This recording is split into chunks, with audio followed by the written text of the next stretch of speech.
the depths, 30 stories high. Breathing fire, his head in the sky.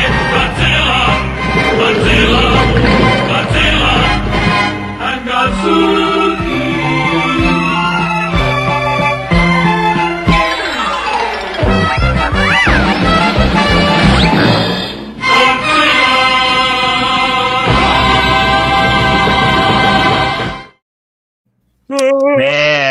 Man, that brought me back, dude. That was nostalgic right there. Thank you. Hey, you're welcome, man. I love that shit. That's been such a long time since I've seen that intro. Wow. I mean, but you're as old as like sperm in my sack right now. So like how did you see that? Like I used to watch that as a kid. Really? Yeah, I used to watch that as a kid. I think Cartoon Network had it was Cartoon Network because it's a Barbara. I can't think of her name. Hanna-Barbera. Yeah, it's part of her thing. So like they used to have a segment on Cartoon Network where they would show Scooby-Doo and Godzilla and all that. So that's how I used to watch that. Oh wow! Hey, we got Red Lodge Crow here today and Wobbles. Red Lodge Crow is his name's Chad actually, but he's a super cool collector. He's very smart about his buying. We'll just say that. So anyway, but back to that. I love all that stuff. And if you watch my channel, I try and do some esoteric cartoon from the 70s, stuff. Like I was like 3 when this stuff came out, and I loved it. So because that's what all this stuff's about for me. It's all about just like taking me to a place that I'm not right now. Right.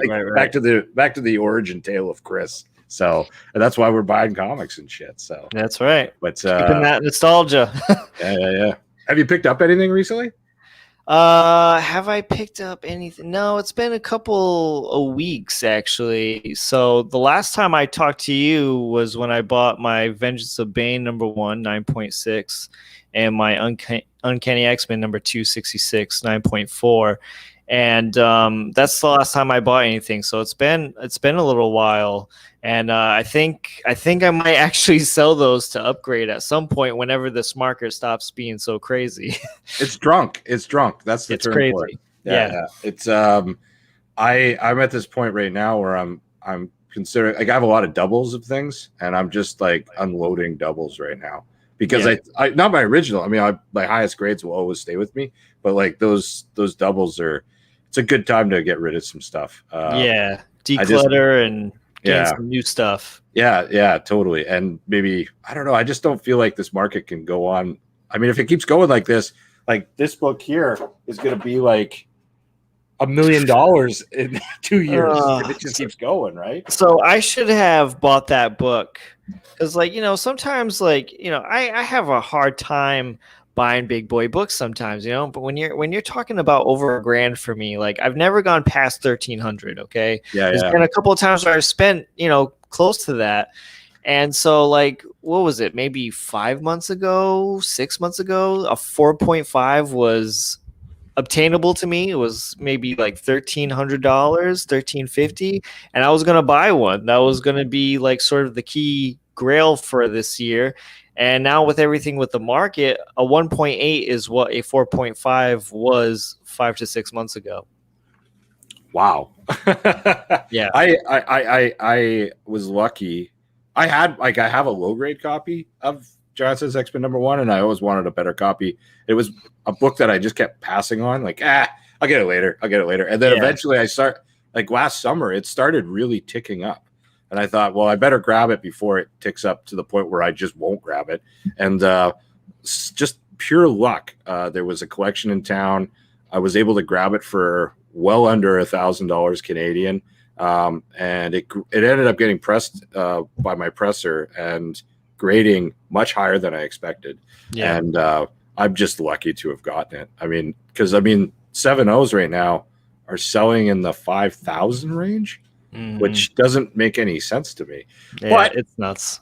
I mean, at the end of the day, though, I mean, it's a pretty big deal book, and it is a big deal book. You're getting a bunch of first appearances on the book, and it's it's a classic cover. It's written by, in my opinion, one of the greatest comic book writers, or especially for the Bronze Age. So I mean, there's a lot going for that book, and like with the appearances and how much you're seeing them in that book, it's definitely a lot of bang for your buck for sure. Oh, totally. And but at the end of the day, I feel sorry for people who didn't grab it already because they just can't grab it. It's like it's like a car. You go, it's either that or a car. For a young guy, like a guy under 30, pick one. It's up to you. Yeah. So I don't know. I mean, I'm hoping that it kind of calms down a little bit so I can jump on it. But to be honest with you, with everything that's going on right now, I think that this new market is here to stay for a little long while for sure. I think we got a few. Yeah, I think it's here for the year at least. I think it will too. correct though. It will slow down. It has to slow down. I mean, nothing can go up that fast that long. It's just I don't think it's going to slam down. I think it will correct. So, well, like the saying goes, what goes up must come down. So I think it will eventually. It's just the matter of when and how. Totally. Yeah, I just want to jump into the chat here. I got Wobbles there. Thanks, Gabe, for the X-Men 120 you sold to me recently. I remember selling that to him. It was a very, very nice copy, actually, of a 7.5, which is a very obtainable grade for him. And yeah, I'm happy to sell it to you, man. I had quite a few copies. What else we got? Chad Crow says it's a sell market, 100%. Sure. Yeah, for sure. It's not like a fun hobby right now, right? So like right now it's been proven that comic books is the number one collecting hobby for investing, and that's what it is right now. Yeah, no, I think that too. I do think it's going to slow down. I don't think it's going to keep doing this, but I don't think it's going to crash. I really don't. Yeah. So I mean, a Spawn #1 CGC 9.8, a book that has millions of copies, is selling for over $200. Like that doesn't make any sense. Yeah, a 9.8. Well, that's just wrong. I mean, you also have an X-Men #1 from the 90s with Jim Lee's covers, and that has even more than Spawn #1, and that is selling for $200+ and a 9.8 as well. You know what's interesting though? Because I'm of the age where I was in high school when those books came out, and they were big deal books. And when we were kids, thinking we were all going to get rich off them, it obviously didn't happen. But I have a couple buddies who were collecting with me back then, and they're back in now. Like they're not back in; they're dipping their toes in. They're dipping, yeah. The first books they bought were 9.8 copies of that, X-Force #1. Like Spawn. Those are really good books to warm up on. Yeah. They're cheap. Like they're like, I mean, in the grand scheme of like a guy who's 48 years old, he can afford a $200 book, and it's kind of cool to look at. And they're actually going after that stuff, and it kind of makes me crazy that they would waste their time with it. But what do I know? But now they're going after like the New Mutants, 87 and 98 and all that. So I don't know. Yeah. So, but hey, man, I got some books. Why don't we start? Let's see them. Yeah. Okay. Let's see some CGC slabbies. Okay. So I got 3 CGC books that came back from my local presser, Excelsior Preservation. It's a guy named Bob in Vancouver. Does incredible work. I'm very happy with what he did. But he basically just handed me the books and showed me the grades, so I already know what they are. That's just the way that one went down. So I'm not going to be going wow or anything like that because I already did that. But you guys can do a little wow. And then I have a CBCS book that I recently picked up from a local collection. So I'm quite happy about that. Hey, Chad Crow just said CGC is so slow now. I couldn't agree more. I actually fast-tracked my last 3 boxes. Is it almost worth fast tracking things now? Yeah, I mean it's still. Yeah. I mean, so I fast tracked like the value tier, which can be up to 6 months now. It's now 3 months. It's it's something, right? It's worth the $10 a book thing for me or whatever it costs. And I did some other stuff that I want to flip too. So anyway, let's start with the CBCS book. This is a book that I've always wanted. I do have a copy of it, but not in nice shape. And now I have a really nice copy, and it's recently gotten quite expensive, and I just kind of lucked out on it. But it's Crow #1, cool 9.2, and we chatted earlier about. Here, I'll just take over here for a second. Yeah, sure. Just so the the people can see the goods. But it's a really nice copy, and it's not been pressed. That's the neat thing. Sorry, my fingerprints are all over it. It hasn't been pressed, so I might take it out and repress it and send it to CGC, simply because it'd be nice to have a 9.4. Or yeah. I don't think a 9.6, but I think a 9.4 is very open here. So I like 9.4. When I was a kid, since Overstreet used to have near mint used to mean 9.4 back in the day. I think it means 9.2 now is where the top tier is for their pricing. So in my head, a perfect book is 9.4, and it always will be. Like 9.8 is like kind of crazy to me. So 9.4. So yeah, 9.4 is awesome. So anyway, 9.4s are great grades. I mean, 9.4s were a grade for a long time that I would just shoot for because it was that happy medium. You know what I mean? You're getting a near mint book, and you're not paying an arm and a leg for the book either. Totally. Yeah, no, I couldn't agree more, man. So anyway, I'm super happy about this. This is a tough book to get. It's actually not his first appearance. It's his, I don't know, like second appearance, I think. I don't know. I'm not sure. Second appearance of the Crow. But this book seems to be more desirable simply because it's black cover and it's like his first real story. And the other book has a really lame cover, and it's, I don't know, they're both the same price. But yeah, it's really jumping up in price right now. And I posted on IG and I got like 20 offers on it immediately. Really? Yeah, people were just hitting me up constantly wanting to, but I'm not going to sell it. It's not going anywhere because that's my book. Okay. Yeah, don't you hate that when like you post like your collection and people are like, "Hey, would you sell that to me? Hey, is that for sale?" Like, get away from me, vulture. I do that. I get that all the time. It's crazy. And you know what? Sometimes I am open to it. And I just sold a bunch of books on eBay and paid those beautiful eBay fees. And I gotta be honest, man. I think I'm going to start selling through IG. Yeah, it's just too much, man. I use eBay as a last resort, so I haven't sold anything prior to on eBay for like 2 years ago. But recently, my art is just piling up, and I had no luck with it on IG. So I'm like, all right, well, I guess I'm gonna have to try eBay and see what happens here. But I hate selling on eBay. Buying on eBay is a different story. Yeah, Red Lodge Crow in the chat. We're friends on Facebook, and he introduced me to a raffle group, and you seem to be able to get a good fee through that, but it doesn't seem to be work. So I don't know. I don't know that I haven't really looked into it too deep because I've been working too much. I may try it in the future because I do have a few bigger books that I would like to sell to put money towards other books soon. There's also this new app that I haven't bought from yet, but I've been checking out. Is Shortboxed. It's great. It's very similar to My Comic Shop in a lot of ways. So My Comic Shop's a great way to sell books. It's like 10%. They kind of do everything. So yeah, I recommend. I know a few people that do it all the time, and they just send you a check, and it's like, yay. Yeah. And I'm in Canada, so those American bucks are worth a lot more. So I love that stuff. Anyway, there you go. Okay, let's do the next book. So these are the CGC books.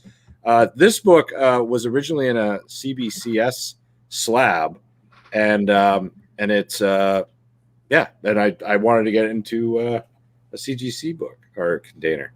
And here we are. It's the first appearance of Sunfire. I've been collecting these a little bit. I just been trying to like. I remember. Yeah, I know you've been collecting a lot of those. Yeah, I have a bunch, and I've recently, like, I was buying them cheap, like $20-$30 each a while ago, and now they're not cheap. But I just wanted a nice high grade, and this is my nice high grade now. So I'm quite happy about it. I was expecting it to go a little higher than this, but I'm very happy with a 9.2, and I have a couple 9.0s too. So I just believe in this, and I when this character does pop off eventually, and he will, I'm going to use the proceeds towards a bigger book. So another X-Men book, maybe an X-Men 1. So we'll see. But I'm a big fan of this book, and 9.2s are super easy to come by. So super happy about that. What year did that come out? Well, let's see. It came out in 1970. Cool. So it's like right on the border of like, is it a Bronze Age book? I mean, it looks like a Bronze Age book or a Silver Age book to me. Yeah, 1970 is like that weird borderline. Like, is it bronze or is it not bronze? My theory is this has been my theory since I was a kid. Is like Conan the Barbarian was the first Bronze Age book. That's the way it was when I was a kid. That's what all the store owners told me, and I just stuck in my head. And I fear change, so I'm not changing. I fear change. So we'll just go with that. But basically 1970 through 1980 to me is the Bronze Age. But some people say it goes to like 85 or something like that. Well, like the thing that boggles my mind is like, so you have like Batman number 234, right? With the Neil Adams and first Silver Age appearance of Two-Face. And like, so that drives me crazy. Like, why is it Silver Age when it's 1970? That's Bronze Age. I don't know. It confuses me all the time. So I think it's just like one of those things. Like in the community, like once people start saying it, that's it. That's what it's labeled. It doesn't change. Totally. Yeah. No, I couldn't agree more. But it's an issue. But by talking about ages. Hey, when's the modern age going to end? And like, when are they going to split this up? Because the modern age is from like what 1990 till today. So it's like that's getting on in years. It's true. It's like really in need for a new generation entirely. Yeah. Like because I still remember when Copper Age was like named. I think it was in the late 90s, and everyone thought it was so lame that they named that era. But thank God they did. Because you need to break it up now. We do, yeah. And obviously there is a break there around 2000. Like the 90s books are a totally different age compared to 2000 onward, in my opinion. Yeah. But because the art completely changes. You're going now starting to see more digital work, you know what I mean? Opposed to, doing the traditional inking and coloring. And so I think that's like where it should kind of like break off a little bit. Red Lodge Crow says we should call modern tin. Like that. That's good. I like that a lot, actually. Or aluminum. Okay, so we're gonna do the next book. This is a book that I never owned, and now I have a few. And the reason is that I don't know if you ever go down this path where I'm pretty OCD about getting stuff. Like I guess obsessive compulsive would be the issue. And I went after this book like a motherfucker. The second I just decided I'm gonna get one, and I somehow attained 4 of them. And this is the third one that I'm getting graded. Dude, was that a cue to bust out the 300s? Oh yeah, dude, you have like eight of those, don't you? Yeah. Bust them out. I want to see them. Are they right there? I have 6 of them here. Yeah, let's see it. Everyone wants to see 6 ASM 300s. That's awesome. The slabbed ones are put away. Oh geez, yeah. So this was. You must be pretty happy about that investment. Dude, so this is like, when I say like, oh, like had people offering me stuff, like I get this all the time, like, hey, you selling any of those 300s? I'm like, no. They're like, why? Why do you have 8 of them? Because I want 8 of them. Right? Yeah. Fuck you. That's why. Oh boy, here's the madness. Oh man. So this I only have 1 copy of this. No. Okay. So this was like the book in high school. Like I was like, man, like I'll never own this book someday because like when I was in high school, I think this book was like $100, like raw. I remember. And I was like, man, I'm never gonna buy this book. Like I would never pay $100 for a book, and here's this asshole now with 8 of them. Just yeah. What grades do you have on the CGC ones? They're both 9.4. Nice. Jeez, so 9.4s are worth a fortune too. It's like it's not just 9.8s; they're all worth a lot of money. So like I have a blue label 9.4. The other one is triple signed and quoted, and I bought the signed one as a 9.0, and it was only signed by Stan, and so I had it pressed and got the other signatures. And so when I bought that 9.0, I bought both slabbed copies for $275. Wow. Yeah, back in the day. Yeah. So like when these opportunities came, because like my 9.4 blue label is I bought that for $275. The fair market value at the time for that book was $320. Wow. Which was a lot. I mean, it's still a lot. Yeah. I mean, if we're talking about like X-Men #1 being worth a lot of money, and it really shouldn't be, there was a time when people would say the same thing about ASM 300. It wasn't hard to find. So in here is sort of more of the madness. So there is 7 here. The other one is slabbed and away, but here is the other kind of craze. So I own 8 copies of these two. This one is remarked Nice. by Zach. This one is triple signed. Wow. Yeah, so these are my what I call island books. If I was ever stuck on an island and I could only pick 2 books, these would be the 2 books I would bring with me on that island. This good books. was actually my first slabbed copy, but I took it out of the slab.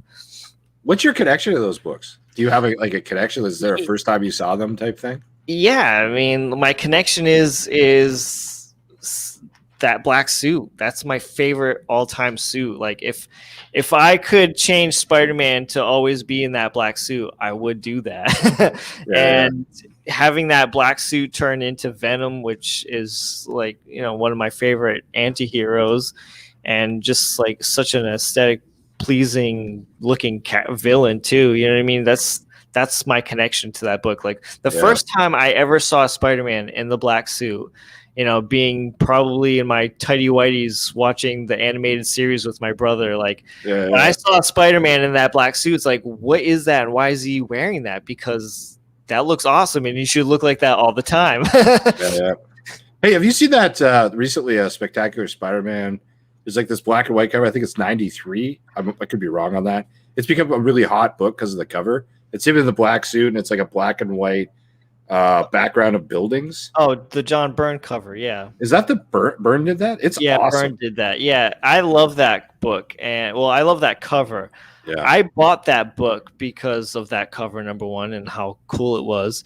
Well, no one's reading the insides of that book. I guarantee. Well, I did read the inside of that book. How'd that work out for you?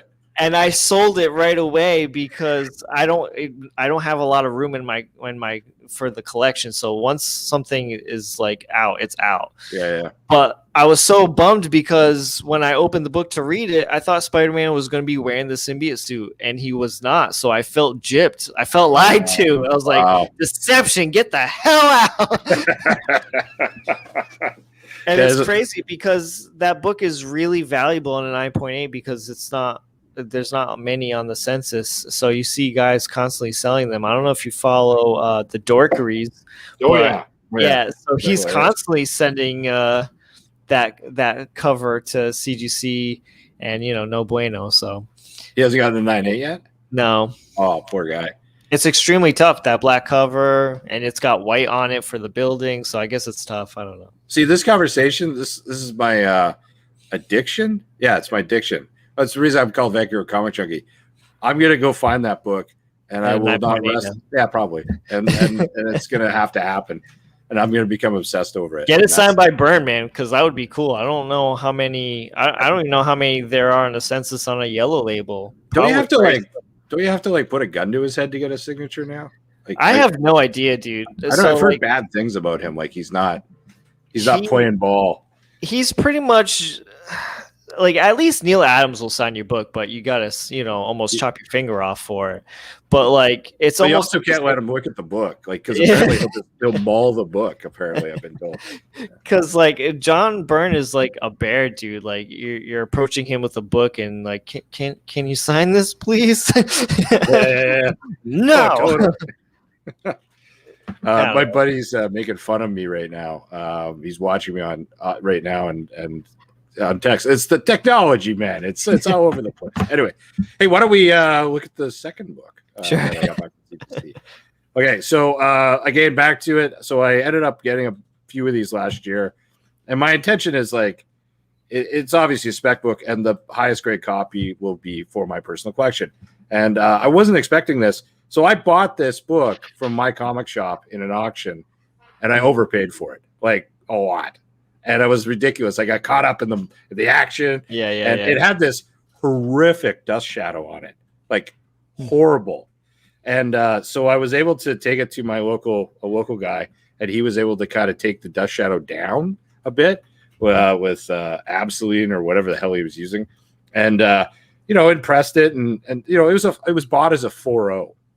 Okay. And anyway, I got this out of it. Whoa, Right? whoa. Yeah, but if you see there's the dust shadow. Can you see the dust shadow there? Yeah, I can. Yeah. Yeah, it's like great. But it went all the way across, and it was so dark. When I got the book, I'm like, oh shit! Like, there's no way I'm getting like anything above the 4.0 I paid for it. And yeah, man, sometimes magic happens. That's amazing. That's With pretty white great. pages. With white pages. Yeah. Wow. So, yeah, are you a big page guy?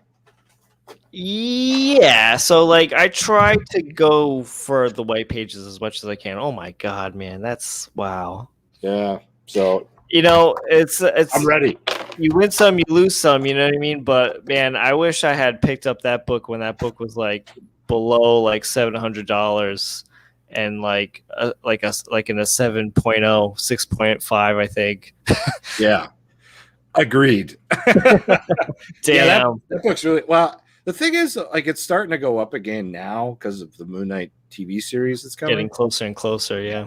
As it should. But it actually kind of stayed pretty static there for a while. And but I have a collecting friend of mine that I've been collecting comics since we were 7 or 8 years old, and he hates that book. He's like, it's a C-level character, and it's this shouldn't be worth that much, and he's probably pretty right. It's like he's never been a giant character, but he's been a cool character, and I do think there's a big future for him.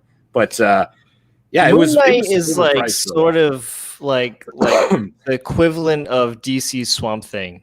You know what I mean? Like he has a following, but the people who follow him are diehard fans. Yeah. You don't just dip into Moon Knight; you're like full into Moon Knight. You know, it's like the same thing with Swamp Thing. And I gotta be honest that you said that. Since I bought these last year, I've been reading it. I've been picking up trades. I've been catching up with all the stories, and now I'm like full-fledged fan, like full on. And I always liked him. I just never loved him. I don't know if you're too young for this, but Stephen Platt did a version of it. Did you ever read that?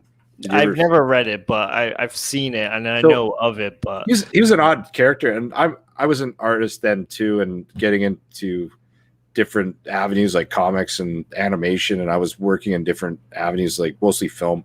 And Stephen Platt was like, everyone was saying he was going to be the next McFarlane. And if you actually look at Platt's stuff, every so often, hey, Mr. Miracle Comics is here. Hey, True Believer. Mr. Miracle's awesome. His specs are on point. So I love that guy. Another Canadian. Anyway, but Platt came out and he was like presented as, because Marvel had lost everyone to Image. And so Platt was the next thing. But honestly, he wasn't very good. He was like, it was like a child who just knew how to draw a lot of detail, but he didn't know how to draw.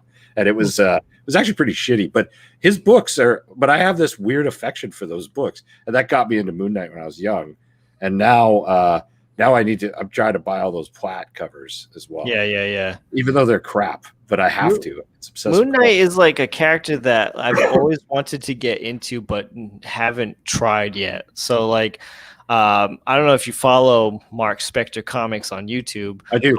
Okay, so he's very close to me.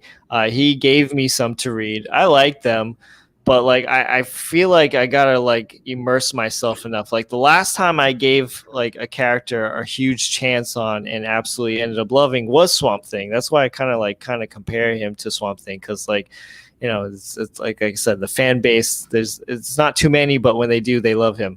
But like I gotta give it a try. Like I remember so many times going to my comic book shop and finding a Moon Knight #1 and like just the regular bins like for like $5. You know what I mean? Yeah. And now it's like what, $50-$70 Wrong. Yeah. I mean 9/8 I think are 400. Yeah, I grabbed a bunch. I remember around the time Eternals #1 became a big deal. Mm-hmm. I had bought a bunch of those, and it kind of got me back into comics. And I sold them to buy new comics, and it started my comic obsession again. But saying that, all the Moon Knights were right next to it, next to Rom and She-Hulk. And but I was watching them, and I kind of grabbed a few of each of those. I should have grabbed hundreds, obviously, but I lucked out on the She-Hulks. But the Moon Knights, I couldn't. I'm getting them all kind of graded right now, and I got to be frank with you. I don't think any of them come back at 9/8. I just, for some reason, could never find like a super nice copy of it. Yeah. Well, I don't know why. It just was what it was. Yeah, we'll see. Okay, third book. Excuse me. This is a story about this book. So this is a book that I don't remember where I bought it from, but I paid a healthy price for it. Yeah, I bought it at my comic shop as well. Excuse me. And it was graded by my comic shop. I think it was a 5.5. And again, I paid more than I should have. I just got caught up in the action, and I'm really happy that I bought it because I love Blade. I'm a huge Blade guy. Ooh. And everyone loves Blade. Blade's coming into the MCU soon. We all know that now. That's exciting. An Oscar-winning actor is going to be in it. And I just love that universe. The horror world is one of my favorite worlds, and I can see Blade really bringing that, to us. Saying that, I have an odd thing with this book. I've always hated this book because I own a really high-grade copy of this book, and I can't find it. It's like a 9.4 or higher. It's raw and it's pristine, and you can't find it. I can find it, and it's driving me mental. I don't know where it is. How big is your collection? It's shockingly not as big as you think, but I have a lot of other things like magazines, and I have a huge 60s and 70s magazine collection. Mm-hmm. When I stopped buying comics, I bought horror magazines like Famous Monsters of Filmland, Fangoria, in as high a grade shape as I could. That was another big addiction of mine. And so I need to go through all that because during a time when I wasn't into comics, I would kind of mix them up a bit. So I got boxes of shit that I still need to go through. And they're somewhere. That book's somewhere. I'll find it.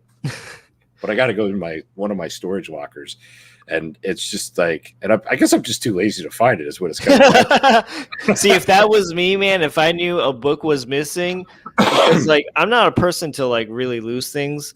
I'm not either.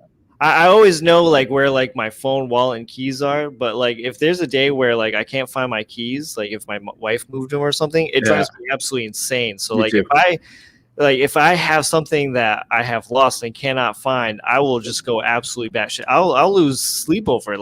Where did that go? Where could that possibly gone? Where did I leave that? No, I get it, man. I'm the same way. So this book, it's not as high grade as the one that I own. And honestly, I should be presenting that to you and going, holy shit. And you'd hear harp and godlike coming out of it. And it would be, yeah, exactly. Right. But I love that I have this book. I'm really happy with it. Might as well show it now. I got a 7.0 on it, which was nice. A 2 grade bump up. And again, I pressed it and cleaned it, and I didn't do it personally, but my presser did, and I'm very, very happy with the results. The reason why it actually didn't grade higher is there's a very light color breaking crease right here. I don't know if you can see that. I can see it lightly. Yeah. Yeah, it's there, but it's long, and if it didn't have that, otherwise this thing's gorgeous. It presents nice. Beautifully, and colors look nice too. Yeah, it's a really nice copy, and I just can't be sad about this. So until I find that other one, this will have to do. But for now. Oh yeah, it's got white pages. I'm super happy with it. It looks really good next to my other 7.0s and 7.5s. That's the books I like to collect. Yeah, so I'm super happy. So I did pretty well on these 3 books. I feel CGC done me right this time. So yeah, I know. What was the first Moon Knight? What, a 4.0? Yeah, it was a 4.0 that I got a 7.0 on. Jesus, that's a huge grade bump, man. It's massive, right? But that's big. A lot of credit has to go to my presser and cleaner. I can't tell you how dirty the side of the book was, and you can get rid of dust shadows. There's ways to do it. If you see a book like that, you can do it. You just have to go to the right guy. Actually, I got a funny story. My wife, about 2 weeks ago, said she was interested in so what's this pressing thing and cleaning? Because I send stuff off, and I told her about it. She's like, and my wife's a costume designer, so she's all about little details. Yeah.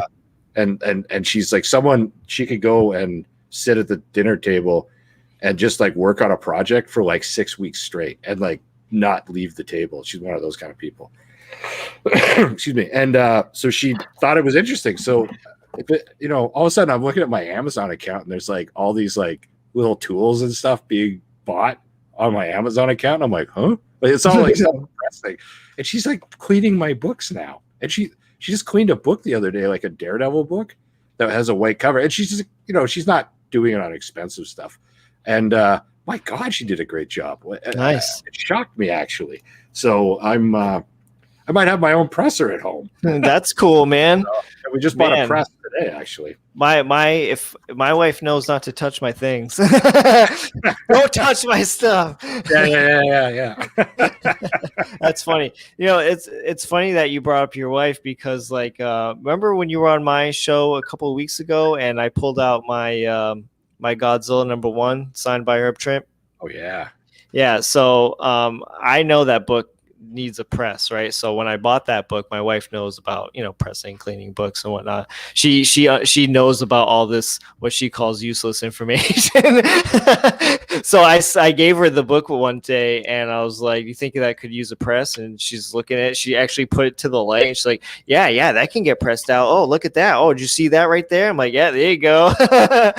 Yeah, well, I mean, I think with my wife, it comes down to because they come into it differently. Like they're looking at it probably more of a situation where they see the financial benefits for the family, right? It's like so if you could turn a $500 book into a $1,500 book because of a press, that really benefits all of us. And I think that's how my wife got into it. Like, holy crap, we could do and I'm setting stuff out. It takes time, and she's like, we would have more control, and that we wouldn't have to pay for any of this. And it also gives her something to do. And so I think that's where I hope she starts falling for it. But I've noticed she starts looking at books now and she's like, she likes the cover now. Like, it's not just like another comic. Like she's starting to actually take interest in the book itself. That's and interesting. That's kind of cool, which I don't know. It could be the worst thing that ever happened to me or the best. I don't know. We're going to find out. She might get worse than you. Yeah, totally. Sorry, just 1 second here. Yeah, no problem. we gotta come up with a new name for a different name. You're the junkie. What could she be? Oh God. Yeah. My boss. The boss.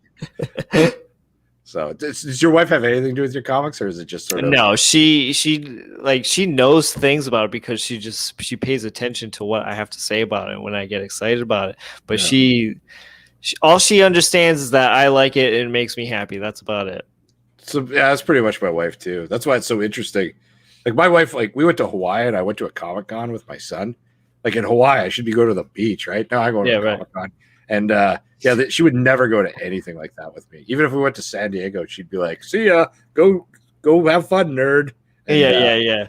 And she'd go shopping or something. So it's completely, it's okay. You're allowed to have your own thing. It's a good thing. Yeah, you don't have to share I'm everything. cool with that. I mean, so but she's like she's like a bookworm. She loves to read. You know what I mean? So she's reading the books while I'm into the comic books. Did she read it? Do you ever give her anything to read?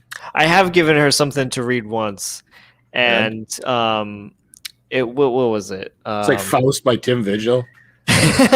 Well, because she likes crime and mystery, so one time I gave her The Man Who Laughs. Right? It's Batman, the Man Who Laughs. Yeah. Great. It's pretty much the story that takes place after year one when Joker comes into Gotham. Yeah. And so I was like, she likes crime, she likes mystery. Maybe I'll get try her on that. She's like, no, this is like way too gory for me. It's too horrific. Like with how Joker kills these people, like it's too much for me. And so for years, because me personally, after everything that I have read after all these years, and from being a diehard Batman fan, Spider-Man fan, after 2 years ago, I became a massive Swamp Thing fan. And I'll say today, Swamp Thing is one of the, especially Alan Moore's run, it's the best thing I've ever read in comic books. It's incredible, isn't it? It is. It's absolutely incredible. It's one of the best things I've ever read. The first time I read it, I was too young for it, and it literally blew my mind. Like I couldn't really input it because of how they went about it. It's a big deal. It was a big deal. Right. So there's certain traits in there where I'm like, oh, I think she might appreciate that or appreciate this part. And so for years I've been saying hey, when you have time, when you have nothing else to do, like just read this issue, like and tell me what you think about it. She hasn't yet, but I'm dying for that day where she says like, hey, I read that Swamp Thing issue, like pretty interesting, or maybe I don't know, like, or this was crap, like why'd you have me read this? Yeah, totally. I bought the Sandmans for my wife, and she dug those. Like, if you're gonna get your wife into anything, that's a pretty good one to get into. I have not even read Sandman. You know, here's the secret. I haven't either, and I own all of them. Like, I haven't read any of them. It's just not for me. I don't like that stuff. It's just not for me. And it's not like I'd give her Godzilla by Herb Trimp. But man, I'd read the shit out of that. Oh yeah. I gave my son a graphic novel, or the collected Godzilla, when he was like 4. And he read the hell out of that. So that was like so exciting for me, because that Godzilla series was, I think, some of the first comics I ever read as a kid. So it's like imprinted in my soul. I don't even know if it's bad. I don't know. It's always going to be good, just because how it makes me feel. Right.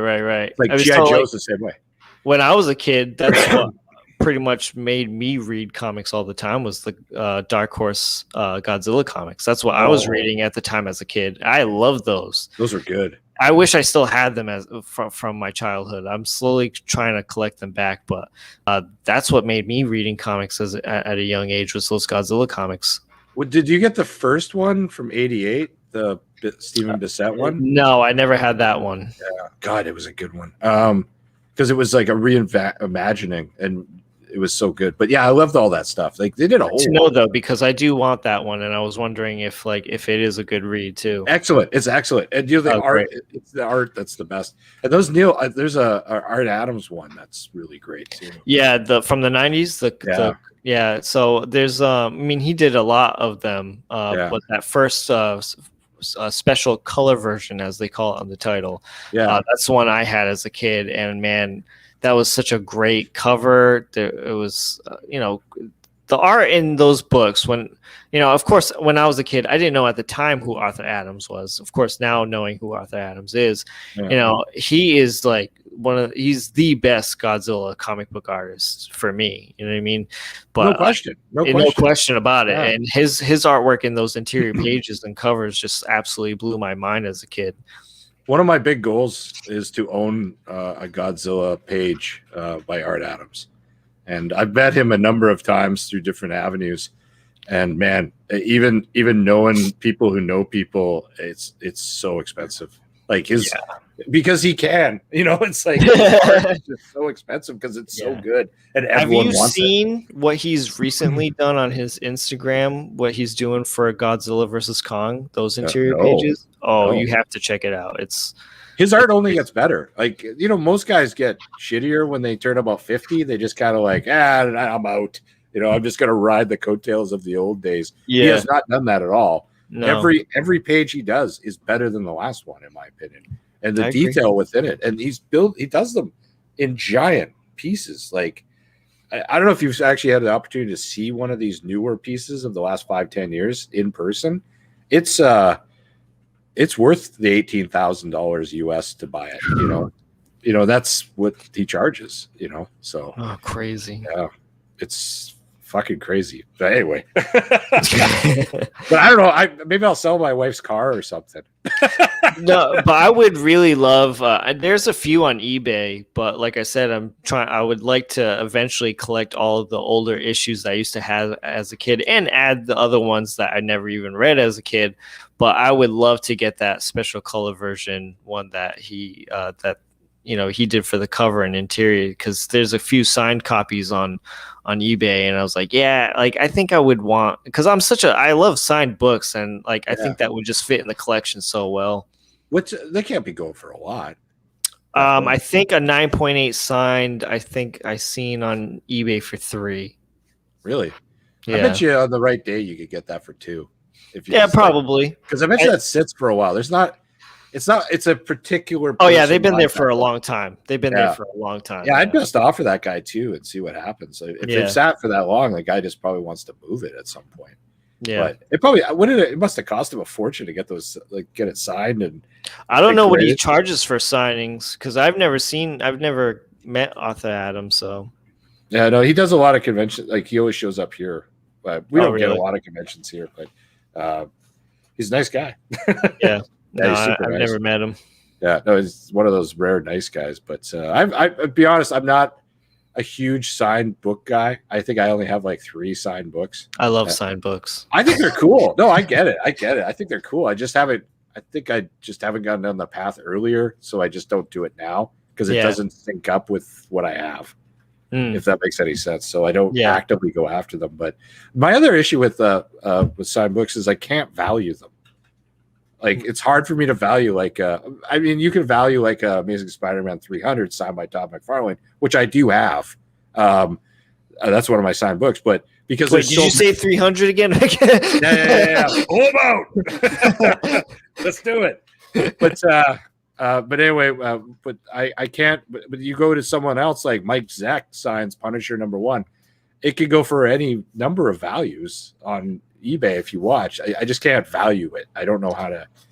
Well, Mike Zeck would be tricky because Mike Zeck only charges $6 for a signature plus $3 for COA or something like that. He's really cheap. You know what I mean? So yeah.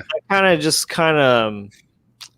of goes with how much the person wants to let it go for. Maybe I guess so. I don't know. I mean, Mike Zeck is a great guy, and so is John Beatty, and they usually do cons together whenever they can. And John Beatty is pretty much the same story. He's like $6 signature, $3 COA. I'll throw it on the table too. Next to Art Adams and Bernie Wrightson, I think Mike Zeck was my favorite cover artist of ever. Like incredible. Michael Golden's close, like for that era.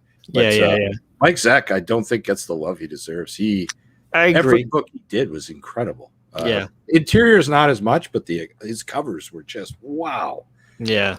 So I think you can clearly see that Mike Zeck is a great artist. Seeing his stuff in Secret Wars, but like what sold it for me is Kraven's Last Hunt. Really? Yeah. Those covers are crazy. Yeah. Yeah, actually, and also he did some Batman ones that were just nuts. They're just so dimensional. So I don't know. Actually, I've been really getting into Michael Golden art again, and I picked up as everyone knows, I've been buying a lot of GI Joes. But there was a GI Joe book that when I was a kid I loved desperately, and I read it to pieces because I used to copy the art off of it. He did Annual 2, GI Joe Annual 2, and it's just like this wild, crazy adventure. And he was like this artist that was like, in my opinion, like the closest to McFarlane of the era. In fact, McFarlane stole a lot of ideas from him over time. I think people forget how awesome Michael Golden was. And now he isn't. Like he just isn't of that caliber anymore, and hasn't been for 25 years. Yeah, but for a while. Yeah. If you want to see an amazingly drawn book, GI Joe Annual 2. It's like you get it for $3. It's not an expensive book. Check it out and just read it. It's amazing. Actually, just go on Google. You can find it. It's easy. Probably. Yeah, for sure. But hey, I think we're going to call it a day. I have another show I got to do in 2 hours. So. Oh boy. Yeah. Or no, wait a minute. An hour. I have another show too. Oh yeah. What time's yours? My show is at 8 p.m. Eastern Standard Time, and it's What's That Comic Book? I guess we're having shows at the same time. We're going to compete. I'm going to see if I can take you down, motherfucker. It's not going to happen. It's just going to be me and Newbie Comics and a few other guys. I think Roger Levesque might show up too, but I'm just going to be going through some pickups in the last little while. I've been working so goddamn much. I just haven't had a chance to show anything off. Yeah. So, but hey, man, thanks for coming here and joining me to show these off because I'm really proud of these. Like these are books that'll stay in my collection. Yeah, no, thank you so much for having me, man. I appreciate it. It's always fun. Okay, I'll talk to you soon, pal. All right, buddy. See you. Absolutely. Let's just let's do my closer here. Or I don't have my closer up. I'm screwed up. I'm just gonna end this broadcast. Okay, bye guys. See you.